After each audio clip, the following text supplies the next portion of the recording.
एक भिक्षु बुद्ध के एक गांव से गुजर रहा था। गांव की एक नगर वधू, एक वेश्या ने उसे देखा। वह भिक्षु भिक्षा मांग रहा था। वह स्त्री थोड़ी चकित हो गई, क्योंकि साधु तो वेश्याओं के मोहल्ले में आते ही नहीं। ये भिक्षु यहाँ कैसे आ गया? और वह देखने में कितना भोला था, कितना निर्दोष था, इसीलिए शायद वो आ भी गया था। उसे तो ये भी नहीं पता कि कौन सा मोहल्ला वेश्याओं का है। वह तो बस भिक्षा मांगता हुआ चला आया।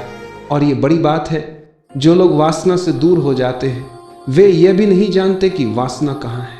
उनकी दृष्टि बदल जाती है। लेकिन जो संसार में डूबे हैं वे पहले ही पूछ लेते कहाँ नहीं जाना, क्योंकि उनका मन वहीं अटका है। वह स्त्री नीचे उतरी। उसने भिक्षु को देखा। इतना सुंदर मनुष्य उसने पहले कभी नहीं देखा था।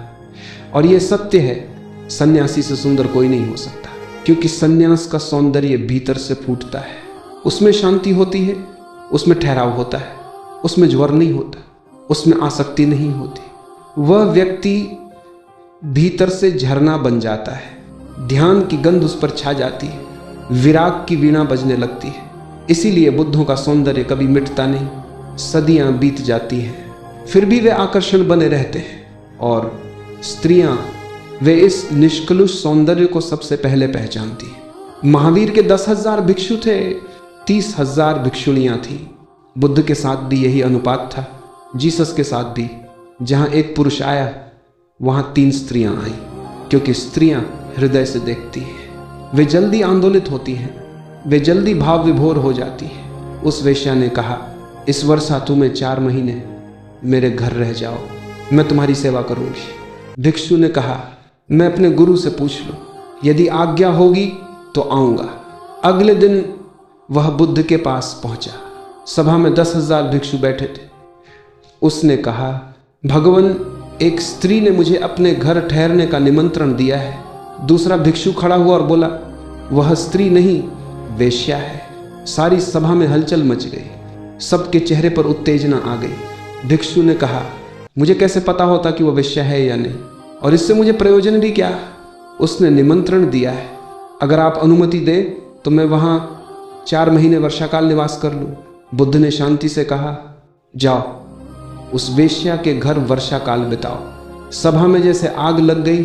भिक्षु बोले, भगवान, ये अन्याय है, वो भ्रष्ट हो जाएगा, फिर हमें भी अनुमति दीजिए।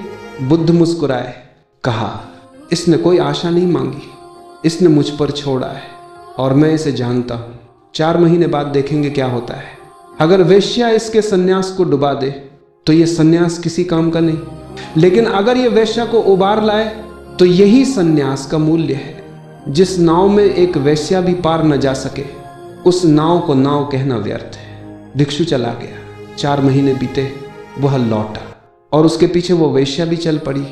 वह बुद्ध के पास आई और बोली, मैं दीक्षा चाहती हूँ। बुद्ध ने पूछा, तुझे किस बात ने प्रभावित किया? वेश्या बोली, आपके भिक्षु के सतत अप्रभावित रहने ने। वह किसी भी बात से प्रभावित नहीं होता था। मैंने जो कहा उसने स्वीकार किया। संगीत सुनने को कहा, सुन लिया। नृत्य देखने को कहा, देख लिया, पर जैसे उसे कुछ छूता ही नहीं था। बुद्ध मुस्कुराए, कहा, भीतर घाव न हो तो कोई चीज तुम्हें छू नहीं सकती। धर्म का अर्थ ये नहीं कि तुम स्थान बदल दो, मोहल्ला छोड़ दो, बाजार छोड़ दो, हिमालय भाग जाओ। अगर तुम वेश्याओं से इसलिए बचे हो क्योंकि डर है, तो वह सन्यास नहीं, वह पलायन है। तुम जहर से तो बच जाओगे, पर घाव का क्या करोगे? घाव तो भीतर ही भीतर रिश्ता रहेगा। कभी भी मौका मिला वह फिर विषाक्त हो जाएगा। बुद्ध कहते हैं, घाव को भर लो, भीतर से स्वस्थ हो जाओ। फिर जहां भी रहो वहां निर्वाण है। नर्क भी तब नर्क नहीं रहता और संसार भी निर्वाण बन जाता है।